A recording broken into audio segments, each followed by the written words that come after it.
25 mil, 18 mil, 12 mil reais, basicamente esses são valores que eu fiz apenas de AdSense postando cortes do MBL lá no YouTube. E se você tem interesse em estar criando o seu próprio canal de cortes do MBL e não sabe como, eu tenho um treinamento 100% focado mostrando todo o passo a passo, desde a criação do canal até a edição de vídeo, de como você pode estar criando o seu próprio canal, divulgar as ideias do MBL, passar as ideias do MBL pra frente e ainda assim ser remunerado por isso. Se isso te interessou, é só clicar no link aí que eu te explico um pouquinho mais lá dentro da página.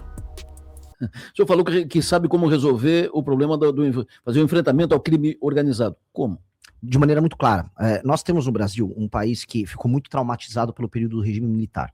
Houve um trauma. Então, qualquer legislação que fosse muito rígida com o cometimento de crime já era tratado como um retorno aos porões do DOPS, porões da ditadura. E, fora isso, houve também uma ascensão de um pensamento à esquerda que sempre achava que a violência estava por conta das desigualdades sociais.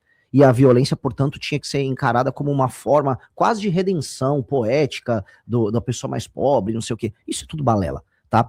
Estudos sérios, por exemplo, da FGV de 2007, demonstram que há uma correlação muito mais forte entre o menino que comete o crime dos seus 15 a seus 29 anos não ter a figura paterna perto dele, portanto, vir de uma família destruída, do que, por exemplo, o índice Gini, que é a desigualdade social. Ou seja, a desigualdade social é menos importante no cometimento do crime, na formação da mente desse criminoso, do que a ausência da figura paterna. Outra pesquisa que foi feita, muito importante, demonstra que presidiários, foi o Gakia que trouxe essa pesquisa, Perichiquida.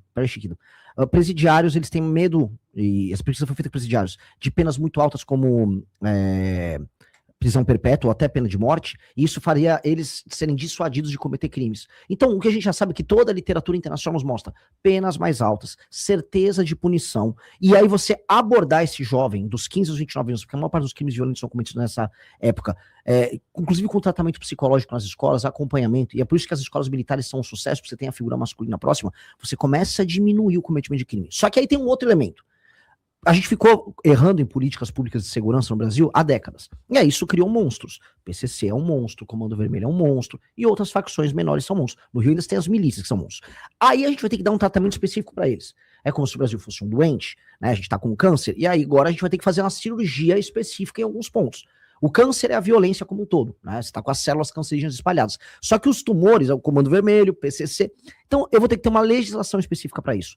Essa legislação dá-se o nome de Direito Penal do Inimigo, que é uma teoria de um jurista alemão chamado Günther Jacobs, que inclusive vai escrever para nossa revista. Um professor, um vovozinho alemão, muito inteligente, trouxe essa perspectiva de que quem não aceita a legislação e a cultura de um país e está permanentemente em cometimento de crime, como, por exemplo, uma organização terrorista, ele não pode ter os mesmos direitos e prerrogativas que um cidadão comum. Se você bate o carro e vai lá dar uma briga na rua, você acaba dando um socão na outra pessoa. Tudo bem, você vai ter que ser punido eventualmente, mas você tem os seus direitos, você tem sua presunção de inocência. Uma pessoa que coloca uma tatuagem em Comando Vermelho, ele não tem presunção de inocência. A gente tem que considerar que ele está permanentemente em cometimento de crime. Essa pessoa tem que ser considerada como alguém que terá que ser abordada para a polícia e já ser presa. Então logo ela seja identificada. Essa pessoa não vai poder pagar fiança, essa pessoa não pode ter progressão de pena, as penas têm que ser mais duras com relação a ela. Ela não pode ter audiência de custódia que simplesmente possa liberar ela. Ou seja, ele é um ser anômalo. Ao fazer isso, e no primeiro dia de mandato nosso, decretar estado de defesa circunscrito apenas às regiões tomadas pelo tráfico, a gente pode destruir o crime organizado no Brasil. E aí, ou os bandidos se entregam de maneira pacífica, ou a gente prende ou mata eles de maneira clara. E aí esses caras vão pra cadeia, e aí a gente começa um novo capítulo no Brasil, que é recuperar as dezenas de milhões de pessoas que vivem nas favelas do Brasil. Que é ali onde o crime é cometido, é ali onde esses meninos que entram pro crime são gestados, e é ali que a gente tem que atacar no sentido positivo, desfavelizar, criar bairro, fazer investimentos poderosos de infraestrutura pra gente alterar essa dinâmica e recuperar pro Brasil esses milhões de cidadãos.